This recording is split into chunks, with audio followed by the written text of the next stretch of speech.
Hello friends, this is Akanksha Singh. Welcome you on YouTube channel way to JRF. आज हम discuss करेंगे practice set number 17। इसके पहले 16 classes upload हो चुकी हैं। इसका पूरा एक प्लेलिस्ट है जिसका लिंक आपको डिस्क्रिप्शन बॉक्स में मिल जाएगा। वहाँ से आप सारी जो क्लासेस हैं एक साथ देख सकते हैं। और आप होम साइंस में टीजीटी, पीजीटी, असिस्टेंट प्रोफेसर या होम साइंस से किसी भी कॉम्पिटिटिव एग्ज़ाम की प्रिपरेशन कर रहे हैं तो ये प्रैक्टिस सेट आपको उसके लिए हेल्प करेगा।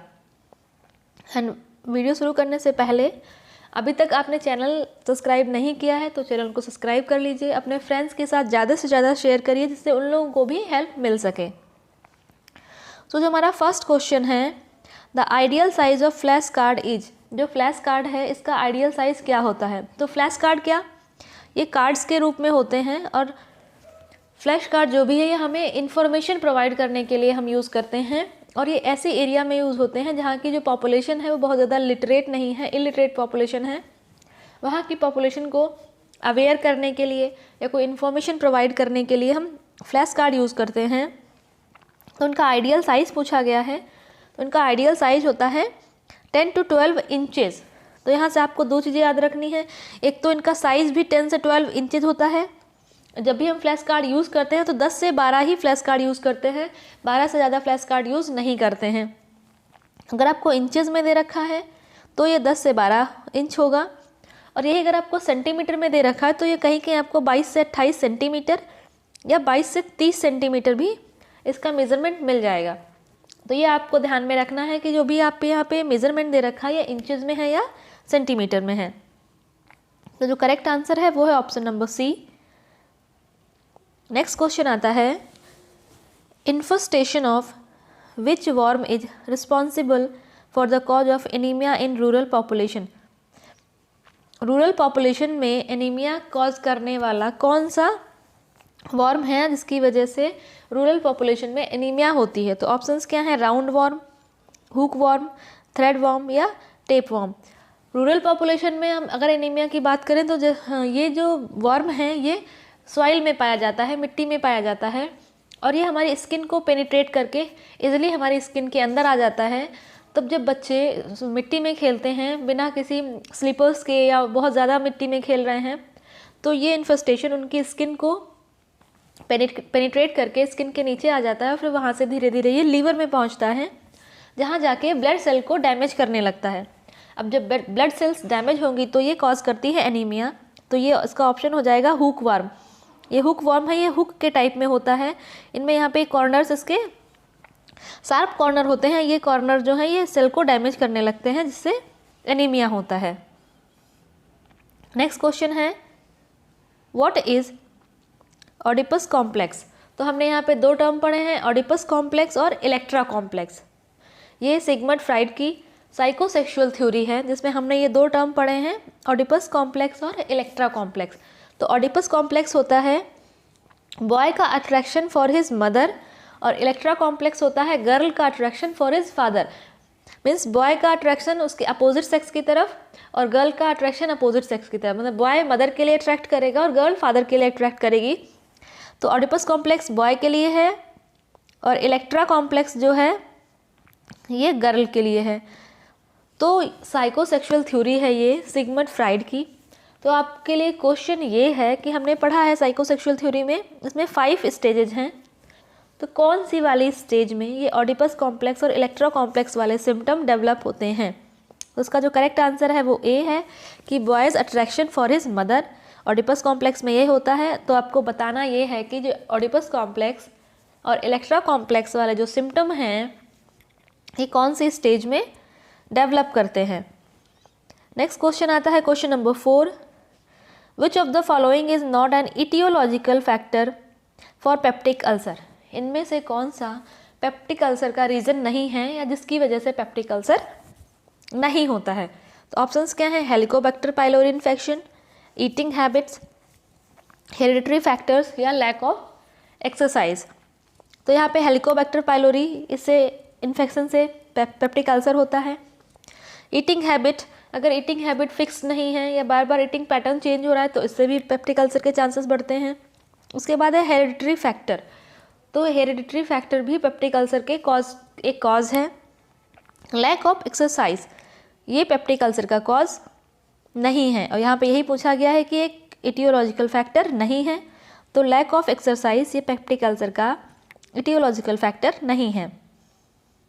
नेक्स्ट क्वेश्चन आता है, moderate hearing loss is indicated when a child can hear only at. Moderate hearing loss होता क्या है? मॉडरेट में जो चाइल्ड है, ये जो हम लोग नॉर्मल लेवल पे जब हम बात करते हैं, जो ये नॉर्मल लेवल है स्पीच का या कन्वर्सेशन का, इस आवाज़ को बच्चा नहीं सुन पाता है, इसको हम कहते हैं मॉडरेट हियरिंग लॉस। और ये होता है 40 से 50 या 55 डेसिबल आपको ये मिल जाएगा।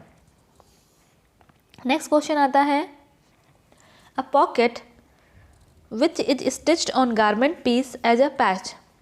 कोई गारमेंट है, उस पर जो ये पॉकेट स्टिच की गई है in the form of patch, तो इसको हम क्या बोलेंगे? पैच के फॉर्म में स्टिच की गई है तो इसको हम बोलेंगे पैच पॉकेट। नेक्स्ट क्वेश्चन आता है question number 7, when does sexual urges री इमर्ज। कब सेक्सुअल अर्जेस जो है ये री इमर्ज करती हैं? तो ये भी सिगमंड फ्राइड की साइकोसेक्सुअल थ्योरी है। इसमें हमने एक पढ़ा है लिबिडो टर्म, मीन्स ऐसी एनर्जी जो बाई बर्थ के टाइम प्रेजेंट होती है और ये हर एक स्टेज में प्रेजेंट रहती है, बट इसका फॉर्म ये एक से दूसरे फॉर्म में कन्वर्ट होती रहती है।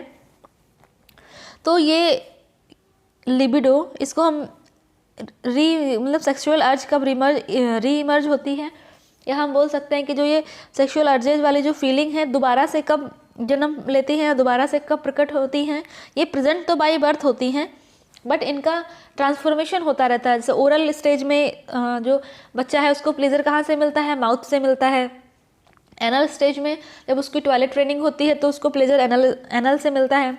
ऐसे ही हर एक स्टेज में जो प्लेजर सीकिंग सिम्टम्स हैं वो अलग अलग हैं। तो यहाँ पे पूछा गया है कि सेक्सुअल अर्ज री इमर्ज कब होती हैं? तो ये जो जेनाइटल स्टेज है, बिल्कुल लास्ट स्टेज है, 5th स्टेज है, इसमें सेक्सुअल जो अर्जेस हैं ये दोबारा री इमर्ज होती हैं। तो मीन्स 12+ ईयर पे। जो क्वेश्चन था आपके लिए कि ऑडिपस कॉम्प्लेक्स और इलेक्ट्रा कॉम्प्लेक्स वाले सिम्टम्स ये कौन सी स्टेज में डेवलप होते हैं, तो ये आपको आंसर करना है कमेंट सेक्शन में। नेक्स्ट क्वेश्चन आता है, a long sleeve that is complete extension of bodies to the wrist, the same lines are along the top of the sleeves at the under arm. Means कोई dress है और यहाँ पे sleeves को ना सिल के इसी ड्रेस के एक्सटेंशन से स्लीव्स बना दी, तो ये स्लीव्स जो होती हैं ये कौन सी स्लीव्स होती हैं, इनको क्या बोलते हैं? तो ऑप्शंस क्या हैं? Raglan sleeve, cartwheel sleeve, dolman sleeve या कीमोनो स्लीव। तो इस टाइप की स्लीव्स को हम कीमोनो स्लीव कहते हैं, जिनमें हम अलग से गारमेंट में नहीं सिलनी पड़ती हैं, उसी गारमेंट के कपड़े से एक्सटेंशन बना के स्लीव्स बना देते हैं, तो उनको हम कहते हैं कीमोनो स्लीव। नेक्स्ट क्वेश्चन आता है, which theory was given by Erikson. Erikson के द्वारा कौन सी थ्योरी दी गई है? तो वो है साइकोसोशियल थ्योरी। साइकोसोशियल थ्योरी में एरिक्सन ने 8 स्टेजेस के बारे में बात की है। इस 8 स्टेजेस में उन्होंने ह्यूमन लाइफ के हर एक डेवलपमेंट के बारे में बात की है। तो ये है साइकोसोशियल थ्योरी। नेक्स्ट क्वेश्चन आता है, secondary colours made by mixing 2 primary colours are. जो सेकेंडरी कलर हैं ये 2 प्राइमरी कलर को मिक्स करके बनते हैं। मीन्स जब 2 प्राइमरी कलर को मिक्स करेंगे तब सेकेंडरी कलर बनेगा। जैसे ग्रीन है, जब ब्लू और येलो को मिक्स करेंगे ग्रीन बनेगा। ऑरेंज, जब रेड एंड येलो को मिक्स करेंगे ऑरेंज बनेगा। वॉयलेट, जब रेड और ब्लू को मिक्स करेंगे तो वॉयलेट बनेगा। तो ये सारे सेकेंडरी कलर्स हैं। तो आंसर जो सही है वो all of these is the correct answer हो जाएगा।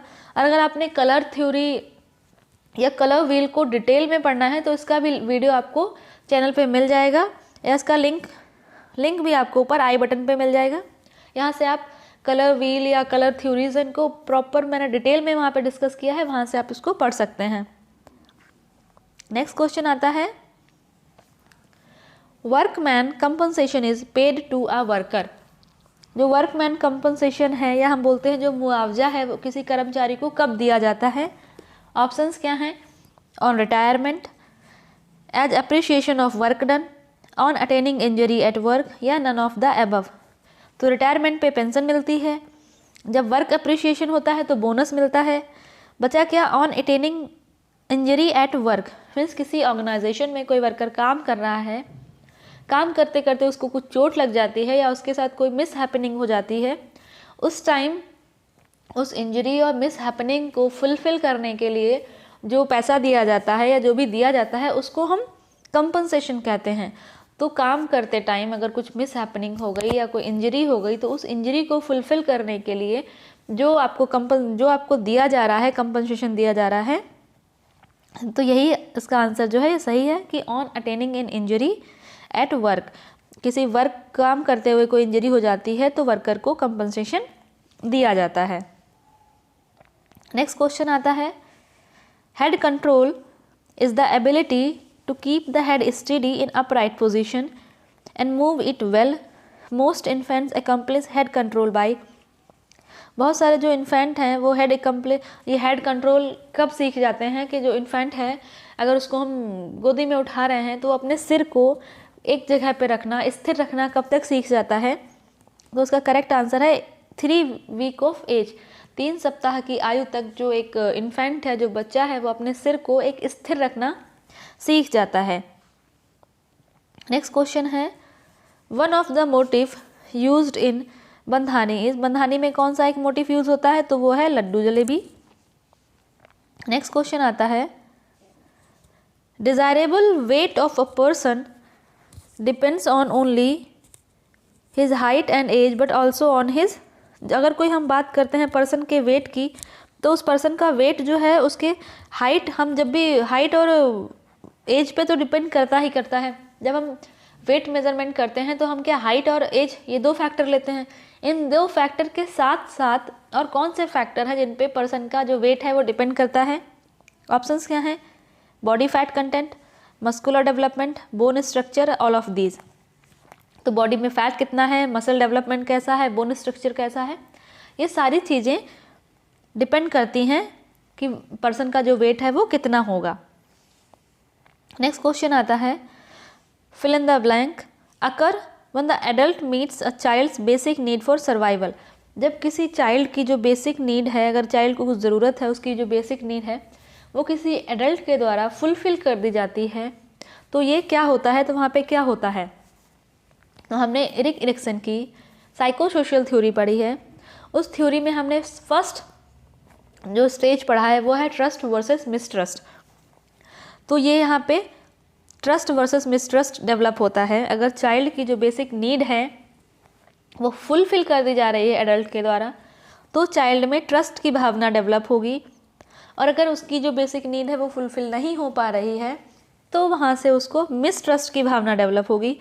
जब ट्रस्ट की भावना डेवलप होगी तो उसके आगे का डेवलपमेंट है वो अच्छा होगा, और अगर मिसट्रस्ट की भावना डेवलप हो रही है तो उसके जो आगे का डेवलपमेंट है उसमें उसको डिफ़िकल्टी होगी, उसको बहुत सारे प्रॉब्लम्स फेस करने पड़ेंगे। तो ये है कि जो चाइल्ड की बेसिक नीड है वो first theory trust versus mistrust से स्टार्ट हो रही हैं।